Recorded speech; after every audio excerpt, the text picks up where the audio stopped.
Pemirsa, liburan ke Pulau Sabang kurang lengkap rasanya jika belum mencicipi dan membawa pulang bakpia MDK Sabang. Oleh-oleh yang berisi kacang hijau dan coklat ini menjadi penganan favorit dan oleh-oleh para wisatawan sebelum meninggalkan Pulau Wisata Sabang.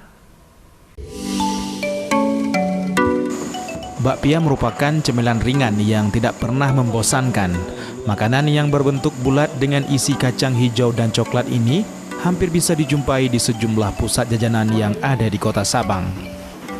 Nah, kali ini kami ingin mengajak pemirsa untuk melihat langsung proses pembuatan bakpia MD yang terletak di Desa Jabui, Kecamatan Sukakarya, Kota Sabang. UMKM bakpia MD mulai berproduksi sejak tahun 2014 lalu. Awalnya hanya membuat dalam skala kecil. Karena memiliki rasa yang enak dan gurih, bakpia ini kian diburu oleh wisatawan. Bahkan kerap dijadikan buah tangan pas kembali berlibur di Pulau Sabang. Selain membeli di pusat penjualan oleh-oleh, pembeli juga bisa langsung membeli di tempat produksinya. Rasanya gurih dan isinya tuh kerasa banget sampai seluruh bakpia. Buat kalian yang ke Sabang, kalian harus banget nih cobain bakpia MD.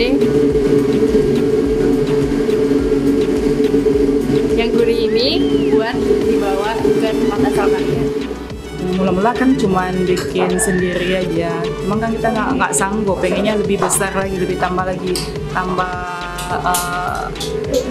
karyawan.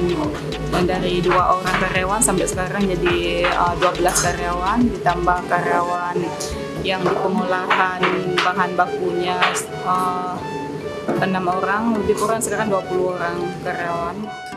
Meski sempat gulung tikar akibat pandemi COVID-19 melanda, kini oleh-oleh bakpia Sabang kembali bangkit, bahkan kerap mendapat pesanan dari berbagai daerah di Indonesia. Sementara untuk harganya, Anda cukup membayar Rp15.000 per kotaknya. Dari Kota Sabang, Syukri Saripudin, iNews melaporkan.